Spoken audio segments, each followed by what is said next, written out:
Hello and अस्सलाम वालेकुम दोस्तों मैंने पिछला वीडियो अपलोड किया था जेके पीएसआई स्कैम को लेकर और फाइनेंस अकाउंटेंट असिस्टेंट एग्जाम के कंट्रोवर्सी को लेकर।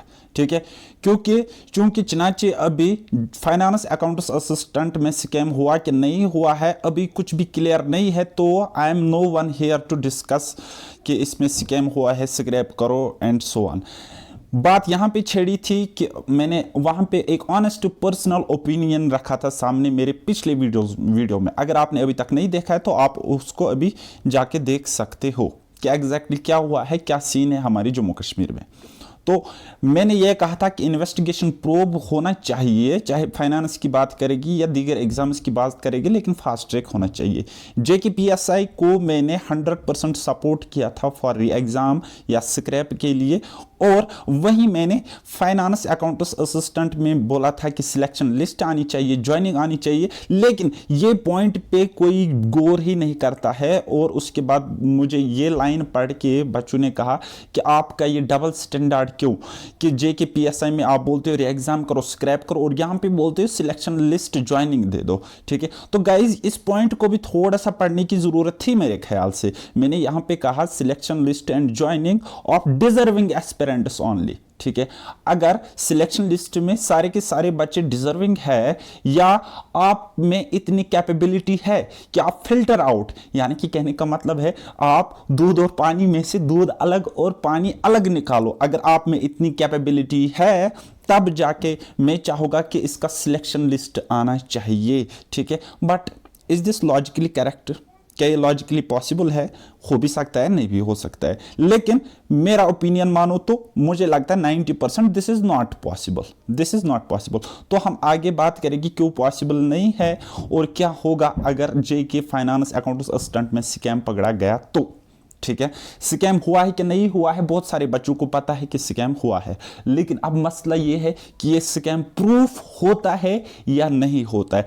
अगर होता है तो क्या हो सकता है, अगर नहीं होता है तो क्या हो सकता है। बात करेंगे मेरे पर्सनल ओपिनियन की, तो मैं ये चाहता था, ठीक है, हालांकि मेरा इसमें कोई लेना देना नहीं है, सिलेक्शन नहीं है। ठीक, तो इन बच्चों के सारे डाउट्स कंफ्यूजन क्लियर करने के लिए मैंने ये नेक्स्ट वीडियो सोचा कि मैं ये यहाँ पे बनाऊँ। ठीक है, तो क्वेरीज का रिप्लाई मैं देना चाहूँगा। FEE स्क्रैप होगा, री एग्जाम होगा, क्या होगा क्या नहीं होगा, ये डिपेंड करेगा दो केसेस पे। एक होता है हमारा स्कैम और एक होता है नो स्कैम। अगर स्कैम पकड़ा गया और अगर स्कैम नहीं पकड़ा गया, अगर स्कैम नहीं पकड़ा गया, स्कैम हुआ हो या ना हुआ हो, अगर पकड़ा नहीं गया तो श्योर शॉट जिसकी सिलेक्शन अभी है वो ज्वाइन करेगा, तो टेंशन लेने की जरूरत नहीं है। ठीक है, तो लेकिन अगर स्कैम पकड़ा गया तो क्या हो सकता है? आंसर आपका ये री एग्जाम भी हो सकता है, नहीं भी हो सकता है। तो इस चीज को और गहराई के साथ मैं आपको समझाने की कोशिश करूंगा। सुप्रीम कोर्ट के फैक्ट्स, फिगर्स, जजमेंट्स भी मैं आपको दिखाऊंगा। ठीक है, तब जाके आपको ये वाला पॉइंट ज्यादा क्लियर हो जाएगा। और वैसे मैंने यहां पे कोई गलती नहीं की थी, मैंने कहा था अगर आप खाली deserving aspirants only, deserving aspirants को आप दे सकते हो, तब आप सिलेक्शन लिस्ट रिलीज कर सकते हो। ठीक है, तो कुछ इंपॉर्टेंट पॉइंट्स है जिनको आपको एक्सेप्ट कर लेना चाहिए, समझना चाहिए। ठीक है, स्टूडेंट्स रो रहे, स्टूडेंट्स क्राइंग, वो प्रोटेस्ट कर रहे। आज भी आप देख सकते हो हमारे श्रीनगर और जम्मू में दोनों जगह पे प्रोटेस्ट हो रहा था सिलेक्टेड कैंडिडेट्स के द्वारा, लेकिन रो कौन रहा है? सिलेक्टेड भी, नॉन सिलेक्टेड भी। अब ये दोनों क्या है? हार्ड वर्किंग बच्चे। जहां पर भी हार्ड वर्किंग बच्चे, whether they are selected whether they are not selected, वो अभी रो रहे हैं, वो अभी उनको अभी झेलना पड़ता है स्कैम की वजह से, करप्शन की वजह से। So this is reality. ठीक है, और अगर इसमें कुछ हुआ हो या नहीं हुआ हो तो फिलहाल के लिए हम चाहते हैं, मैं भी इस चीज को सपोर्ट करूंगा, that there should be transparent investigation prove होना चाहिए। ओके, फाइनेंस अकाउंट्स असिस्टेंट में। अच्छा, अब इन्वेस्टिगेशन हुआ, ट्रांसपेरेंट इन्वेस्टिगेशन होगी, प्रूव हुआ, ठीक है, तो वहां पे जो कल्प्रिट्स होंगे उनको तो पनिशमेंट मिलनी चाहिए। अगर कोई ऑफिशियल है उसको भी पब्लिकली मतलब इनको शो करना चाहिए और उसको पनिशमेंट भी मिलनी चाहिए। ठीक, तो लेकिन अगर स्कैम पकड़ा गया, what will happen if scam found, अगर स्कैम पकड़ा गया तो दो केसेस फर्दर बनेगी। क्या? एक स्क्रैप हो सकता है, री एग्जाम हो सकता है, और केस 2 यानी कि ये दूसरा है कि पुनिशमेंट सिर्फ और सिर्फ उन लड़कों को मिलेगी, उन बेनिफिशियरीज को मिलेगी या कल्प्रिट्स को मिलेगी जो इसमें इन्वॉल्व है, और री एग्जाम नहीं होगा। लेकिन ये केस सेकंड तभी पॉसिबल होता है जब आप 100% कल्प्रिट्स को आप फिल्टर आउट कर सको। ठीक है, तो अब देखो ये केस कहां पर पॉसिबल होता है और ये केस कहां पर पॉसिबल होता है। इस चीज को मैं आपको बेटर तरीके से, बेटर वे में समझाने के लिए कोशिश करूंगा। एक्सपीरियंस है मेरे पास, फैक्ट्स है मेरे पास, आप जब चाहो जितने फैक्ट्स लेना चाहो उतने मैं आपको प्रोवाइड करा सकता हूं। लेकिन एक वीडियो बहुत शॉर्ट होती है तो उसमें पूरा मैं मतलब 100 पेजेस 200 पेजेस की इंफॉर्मेशन नहीं दे सकता। इस चीज को समझने की कोशिश करो, और अगर मैं कहीं पे ऐसी बात कहता हूं तो इसको लॉजिकली समझने की कोशिश करो। रादर देन आप ऊपर ऊपर से देखते हो और आपको पूरा सुनाई नहीं भी देता है तो बाद में कहते हो आपके सर डबल स्टैंडर्ड से। ओके, तो बात करेंगे स्क्रैप और री एग्जाम किस केस में होता है या हो सकता है। ठीक है, और लॉजिकली भी मैं आपको ये पॉइंट प्रूफ करके दे दूंगा अभी। ठीक है, अच्छा, अगर स्कैम हुआ है और पेपर लीकेज का मसला है, पेपर लीकेज का मसला है, इस केस में री एग्जाम 100% होता है या स्क्रैप होने के 100% चांसेस होते हैं। ठीक है, दूसरा point, if investigation agency fail to identify या फिल्टर आउट ऑल कल्प्रिट्स, अगर इन्वेस्टिगेशन एजेंसी चाहे सीबीआई हो, कोई भी एजेंसी हो, अगर वो फेल होते हैं, नाकाम होते हैं, या हम कहेंगे आधे कल्प्रिट्स फंस जाते, आधे नहीं फंस जाते, देन री एग्जाम इज ओनली ऑप्शन। फिर री एग्जाम एक बेस्ट ऑप्शन है, ओनली सोल्यूशन है। मैं आपको अब लॉजिकली ये पॉइंट समझाने की थोड़ी सी कोशिश करूंगा। डियर गाइस, अगर किसी को क्राइम करना है, रिश्वतखोरी करनी है, गलत तरीके से एंट्री लेनी है, तो वो प्रॉपर प्लानिंग करके ये काम करता है। अब अगर मैं अपने एग्जाम्पल के थ्रू आपको समझाने की कोशिश करूंगा। अब अगर मुझे पेपर खरीदना होता तो मैं इस डील को कैसे करता? फर्स्ट ऑफ ऑल, मैं उस ब्रोकर के साथ अपने नंबर से कोई कॉल ही ना करता। ठीक, कोई कॉल ही ना करता। ठीक, नंबर 1। नंबर दो, मैं अपने बैंक से 1 रुपए की भी ट्रांजैक्शन नहीं करता। ठीक है, हो गए 2। ठीक है, अब अगर कॉल करनी होती मैं किसी दूसरे नंबर से कॉल करता जिसके साथ मुझे कोई लेना देना ना हो। ठीक है, बैंक ट्रांजैक्शन करनी होती मैं किसी और आदमी के साथ कोई और डील करता। ठीक है, उसको मैं, हो सकता है मैं उसको अपना लैंड देता, मैं उसको अपने डॉक्यूमेंट्स देता, चलो भाई ये लैंड आपका है, आप मुझे पैसे दे दो, बाय हैंड कैश में वहां पे ट्रांसफर करवाता किसी थर्ड पार्टी के थ्रू। ठीक है, हो गए 2 बातें। तीसरी बात, अगर व्हाट्सएप के थ्रू, टेलीग्राम के थ्रू या किसी और ये मीडियम के थ्रू मुझे पेपर लेना होता तो मैं क्या करता, मैं जाता तमिलनाडु। गाइस, एक एग्जाम्पल के थ्रू मैं आपको समझाने की कोशिश करूंगा। ठीक है, मैं साउथ इंडिया में जाता, वहां पे किसी बंदे को पकड़ता, बंदी को भी अप्रोच कर सकता हूं। ठीक है, मैं उसके नंबर पे ये पेपर रिसीव करता, नंबर से ये पेपर रिसीव करता।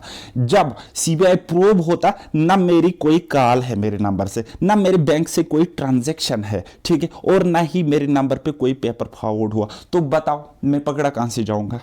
ठीक है, आप मुझे बताइए मैं पकड़ा कहां से जाऊंगा? ठीक है, लॉजिक भी एक चीज होती है ना गाइस, हर कोई क्रिमिनल बेवकूफ नहीं होते, क्रिमिनल्स का दिमाग हमसे भी तेज, कहीं गुना तेज चलता है। ठीक है, तो ये हो गया एक लॉजिकल आर्गुमेंट। तो इसीलिए गवर्नमेंट को एक्शन लेना पड़ता है जब पेपर लीकेज का मसला होता है, ओएमआर बेस्ड एग्जाम होता है और पेपर लीकेज का मसला होता है, इसीलिए हर बार री एग्जाम ही एक ऑप्शन बचता है गवर्नमेंट के पास। ठीक है, तो ये चीज री एग्जाम या स्क्रैप हर एक ओएमआर बेस्ड एग्जाम में पॉसिबिलिटी होती है इस चीज की, क्योंकि पेपर लीकेज हुआ है। ठीक, अब ये जरूरी नहीं है फोन से ही हुआ होगा, ऑफलाइन भी हो सकता है, जेरोक्स कॉपीज भी हो सकती है, एक्सचेंज। तो उस चीज को कैसे पकड़े सीबीआई? ठीक है, दुनिया का इंटेलिजेंट से इंटेलिजेंट बंदा भी हो ना, नहीं पकड़ सकता। ठीक है, तो किसी हद तक ये काम कर सकती है कोई एजेंसी, लेकिन मतलब ये भी फेल कहीं ना कहीं होती है इन चीज़ों को आइडेंटिफाई करने के लिए। तो इसलिए मैं ये कहता हूं कि इन कल्प्रिट्स को पकड़ना, जब पेपर लीकेज का मसला हो और ये प्रूफ हो जाए, फिर कल्प्रिट्स को बाहर निकालना, इनको फिल्टर आउट करना कि बेनिफिशियरीज कौन कौन है, ये उस बात के बराबर है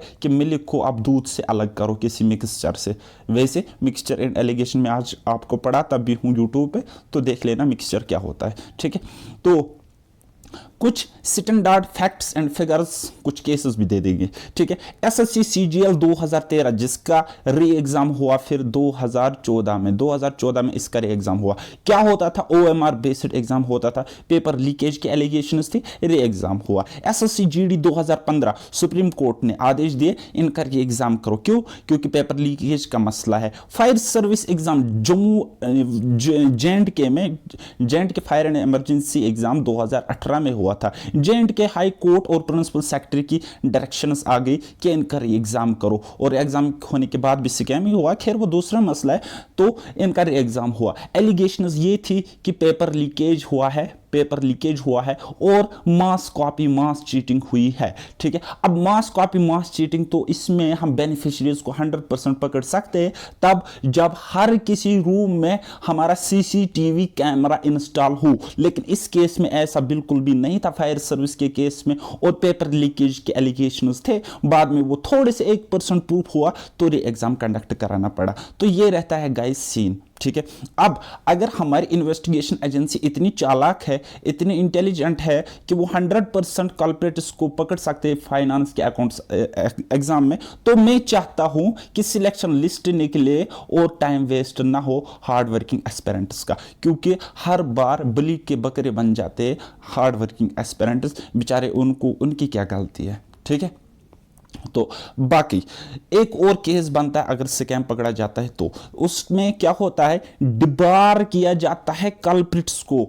या उनको पनिशमेंट मिलती है, उनको बिहाइंड द बार्स रखा जाता है और री एग्जाम नहीं होता है, बल्कि सिलेक्शन लिस्ट निकलता है रिमेनिंग जो मतलब डिजर्विंग एस्पिरेंट्स होते हैं। तो ठीक है, तो वहां पे क्या होता है मसला, अगर मास कॉपी हुई है तो मास कॉपी किसी सेंटर में हो सकती है। ठीक है, तो वहां पे उस सेंटर में ये देखते हैं थ्रू सीसीटीवी फुटेज, इन चीज़ों से ये देखते हैं कि कौन कौन से बच्चे इसमें इन्वॉल्व है, उनको बाहर किया जाता है। देन वही सेम केस चीटिंग के केस में होता है। ठीक है, वही पे अगर हम बात करेंगे कि डिबार या नो रे एग्जाम का केस कहां पे बनता है, जब आपका एग्जाम हो सीबीटी बेस्ड एग्जाम। कहने का मतलब ये है, अगर मैं एक एस्पिरेंट हूं, सीबीटी एग्जाम है मेरा, मैंने कुछ जुगाड़ का काम किया है, तो इस केस में मैं ही बेनिफिशियरी रहता हूं। यहां पे पेपर लीकेज का कंसेप्ट नहीं होता है, यहां पे पूरा कंप्यूटराइज्ड सिस्टम होता है। पेपर लीकेज का मसला यहां पे बहुत ही कम होता है, तो इसलिए यहां पे कल्प्रिट्स इजीली फाइंड आउट कर सकते हैं, और ये पूरा का पूरा प्रोसेस ट्रांसपेरेंट होता है, या हम कहेंगे कंप्यूटराइज्ड होता है, तो इसको इजीली ये ट्रेस कर सकते हैं या करते भी है। ठीक है, तो अब ये केस कहां पे बनता है, जहां पे नो पेपर लीकेज नहीं हुआ होगा सोशल मीडिया के थ्रू या ऑफलाइन, चाहे ऑनलाइन या ऑफलाइन पेपर लीकेज के मतलब ये केसेस एलिगेशंस ना हो तो। ठीक है, कुछ एग्जांपल्स मैं आपको बताऊंगा। एसएससी सीजीएल 2017 इसका मेंस एग्जाम हुआ था 2018 में, और सीबीटी बेस्ड एग्जाम हुआ था। और अगर आपने कोई वीडियो नहीं देखी, इसके बारे में आपको नहीं पता है, तो मैं आपको रिकमेंड करूंगा ध्रुव राठी की चैनल, उस पर टाइप कीजिए एसएससी सीजीएल 2018 स्कैम। तो यहां पे स्कैम हुआ था, यहां पे पेपर लीक नहीं हुआ था, बल्कि एक बंदे के बदले दूसरा बंदा अपने घर में बैठ के एग्जाम दे रहा था। कुछ हैकिंग का मसला था, कुछ टेक्निकल ग्लिचेस थे, कुछ फॉल्ट्स था। ठीक है, लेकिन वहां पे कल्प्रिट्स को इजीली फाइंड आउट किया, उनको इजीली फिल्टर आउट किया। और मैं आपको एक बात कहना चाहूंगा, वहां पे एसएससी का चेयरमैन को डिमोट करके हमारे जेकेपीएससी में ला के रखा। ठीक है, उसके बाद यूपीएसआई का भी देख सकते हो, यहां पे इजीली ट्रेस किया उन लोगों को। ठीक है, और other supreme courts, high courts की जजमेंट्स भी है कि जहां पर लो लेवल पे स्कैम हुआ हो और जहां पर आप इजीली आइडेंटिफाई या 100% आइडेंटिफाई कर सकते हो बेनिफिशियरीज को, कल्प्रिट्स को आइडेंटिफाई कर सकते हो, वहां पे री एग्जाम के कोई चांसेस नहीं होते हैं। लेकिन वहीं पे अगर आपकी कोई एजेंसी, अब उनको पता है इसीलिए तो डायरेक्शन दी है ना, सुप्रीम कोर्ट जानता है ये चीज या अदर हाई कोर्ट्स ये चीज जानते हैं अच्छे से कि देयर इज पॉसिबिलिटी कि जो आपकी एजेंसी है उनको 100% कल्प्रिट्स ना मिले, ठीक है, उनको 100% बेनिफिशियरीज आइडेंटिफाई ना मिले ना हो, तो इसलिए तो उन्होंने जजमेंट दी है। क्या उस केस में आप पूरे एग्जाम को क्वैश करो और रे exam is the only option and only solution. I hope कि आपके सारे डाउट क्लियर हुए, ठीक है। मैंने यहां पे ये कहा क्योंकि अल्टीमेटली एक इंसान भी इंसान ही है, फरिश्ता नहीं है, तो मैंने ये कहा कि अगर मेरे कहने का मतलब है, मैं अभी तक मान के चलता हूं कि फाइनेंस अकाउंट असिस्टेंट में एज सच उतना स्कैम हुआ नहीं जितना जेके पीएसआई में था, ठीक है। अब अगर फाइनेंस अकाउंट असिस्टेंट में स्कैम पकड़ा जाता है तो मैं थोड़ी कहूंगा कि भाई आप रे एग्जाम मत करो, देन रे exam is the best solution यार, ठीक है।